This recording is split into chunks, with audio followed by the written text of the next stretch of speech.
The Subcommittee on Health will reconvene our hearing on comprehensive health care reform on the discussion draft. And we have actually 4 panels today, and we're going to get started. So our first panel is on Medicare payment.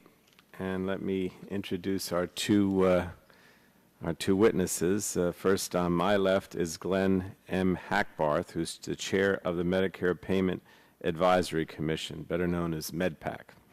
And then next to him is the Honorable Daniel R. Levinson, who's the Inspector General for the U.S. Department of Health and Human Services. We're starting fresh today. If you had been here at 7 o'clock last night, it wouldn't have been as, we would have all looked very tired, but now we're all fresh. So, you know the drill. We ask you to talk about 5 minutes and your complete testimony becomes part of the record, and then we'll have questions. And so we'll start with Chairman Hackbarth.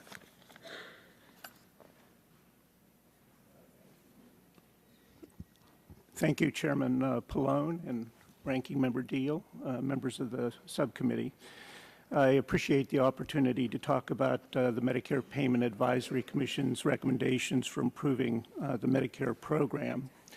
As you know, MedPAC is a nonpartisan congressional advisory body. Our mission is to support you, the Congress, in assuring Medicare beneficiaries have access to high-quality care while protecting the taxpayers from undue financial burden.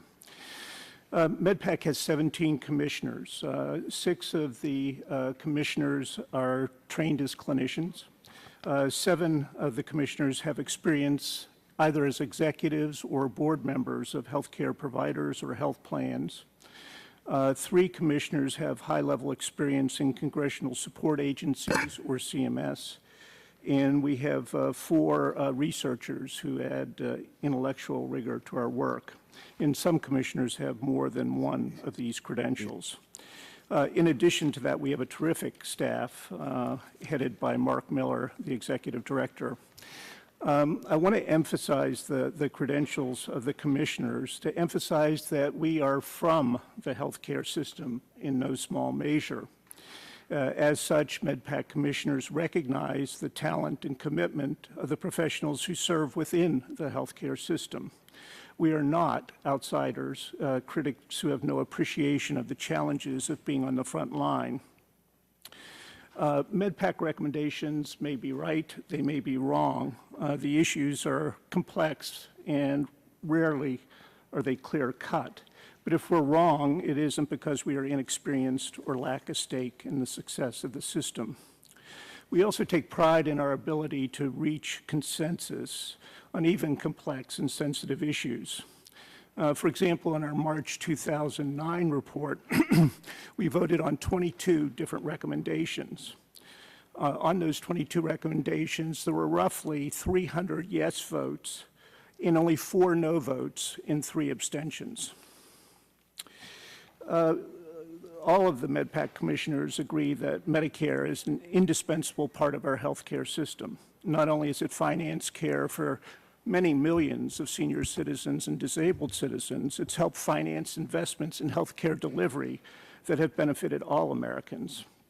But we also know that Medicare is unsustainable in its current form. We must slow the increase in costs even while maintaining or improving quality of care and access.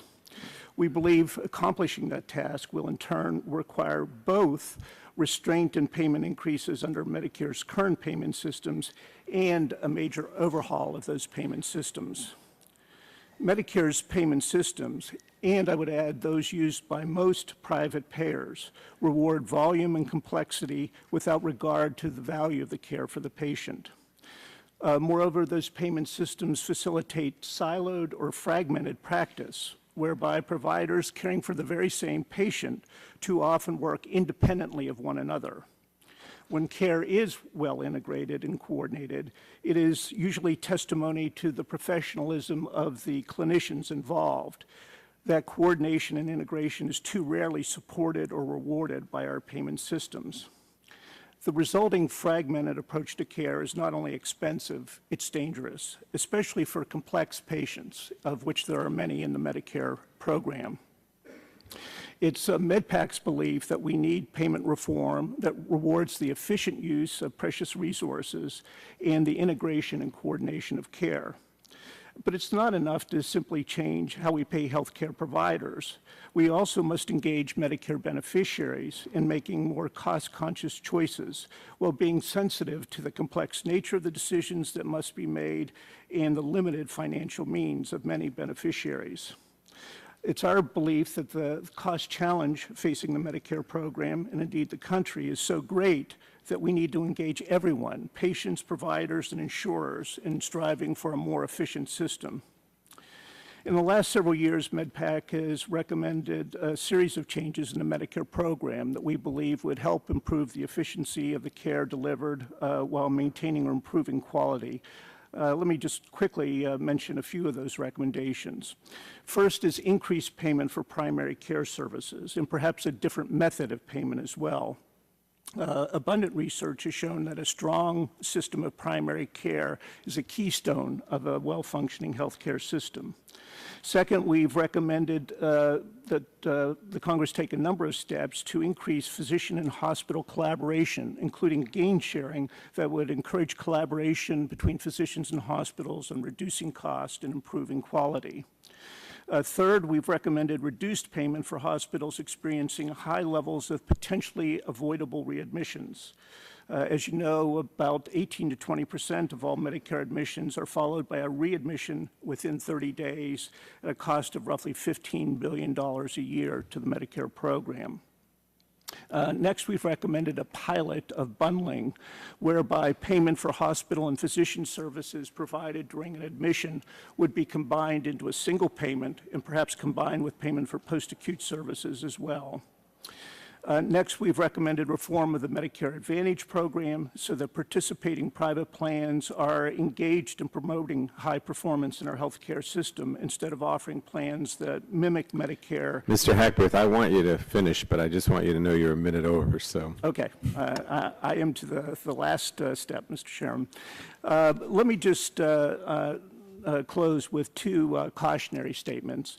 One is that changing payment systems, and we must change them, and doing so with some speed is going to require more resources and broader discretion for CMS than it now has. The second caution is that while we need to reform payment, it's going to take some time, and in the meantime, we need to continue pressure on the prices under our existing payment systems in the Medicare program. Thank you. Thank you very much for what is really important in terms of what we're trying to accomplish here. I appreciate it. Mr. Levinson.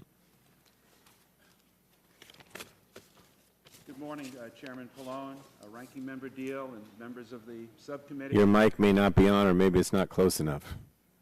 Try to move it. No, I think you got to press Hit the button. when the green light is on. It's green light on? It is. Now you're fine. Okay, thank you. Chairman Pallone, Ranking Member Deal, members of the subcommittee, good morning. I thank you for the opportunity to discuss the Office of Inspector General's work at this very important time of deliberations over health care reform. Based on our experience and expertise, our office has identified 5 principles that we believe should guide the development of any national health care integrity strategy. And consistent with these principles, OIG has developed specific recommendations to better safeguard federal health care programs.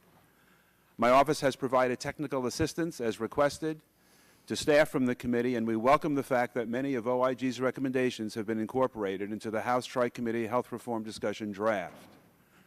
Principle 1, enrollment. Scrutinize those who want to participate as providers and suppliers prior to their enrollment in the federal health care programs.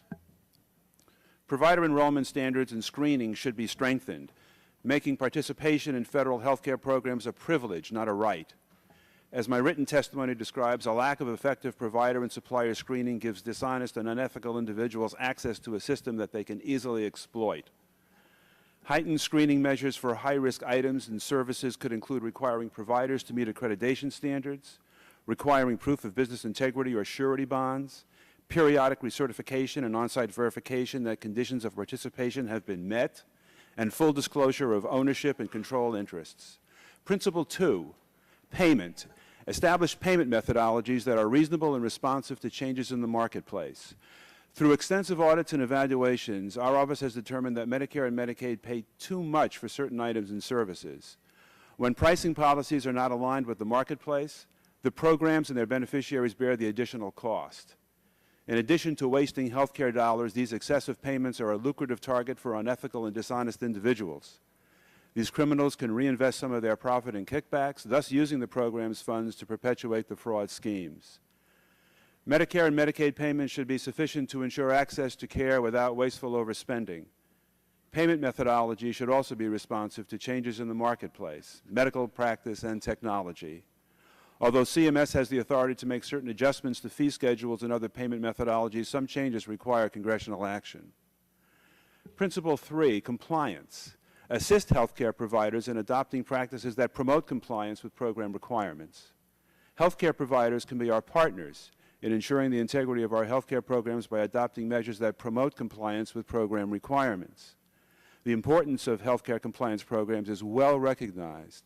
In some healthcare sectors, such as hospitals, compliance programs are widespread and often very sophisticated. New York requires providers and suppliers to implement an effective compliance program as a condition of participation in its Medicaid program. Medicare Part D prescription drug plan sponsors are also required to have compliance programs. Compliance programs are an important component of a comprehensive integrity strategy, and we recommend that providers and suppliers should be required to adopt compliance programs as a condition of participating in Medicare and Medicaid. Principle 4, oversight. Vigilantly monitor the programs for evidence of fraud, waste, and abuse. The healthcare system compiles an enormous amount of data on patients, providers, and the delivery of healthcare items and services.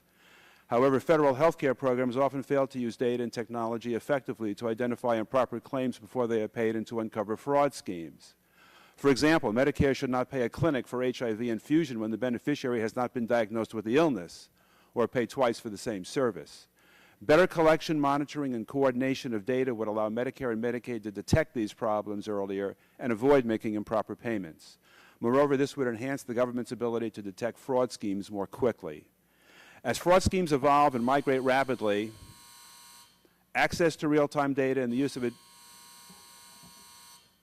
advanced data analysis to monitor claims and provider characteristics are critically important. OIG is using innovative technology to detect and deter fraud, and we continue to develop our efforts to support a data-driven anti-fraud approach. However, more must be done to ensure that we and other government agencies are able to access and utilize data effectively in the fight against healthcare fraud. Final principle, response. Respond swiftly to detected fraud, impose sufficient punishment to deter others, and promptly remedy program vulnerabilities. Healthcare fraud attracts criminals because the penalties are lower than those for other criminal offenses. There are low barriers to entry, schemes are easily replicated, and there is a perception of a low risk of detection. We need to alter the criminal's cost-benefit analysis by increasing the risk of swift detection and a certainty of punishment. As part of this strategy, law enforcement is accelerating our response to fraud schemes.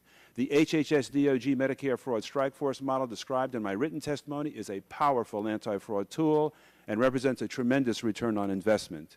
These strike forces have proven highly effective in prosecuting criminals, recovering payments for fraudulent claims, and preventing fraud through a powerful sentinel effect. In conclusion, our experiences and results in protecting HHS programs and beneficiaries have applicability to the current discussions on healthcare reform. We believe that our 5-principle strategy provides the framework to identify new ways to protect the integrity of the programs, meet the needs of beneficiaries, and keep federal healthcare programs solvent for future generations. We appreciate the opportunity to work with the committee and welcome your questions. Thank you. Thank you. Thank you both.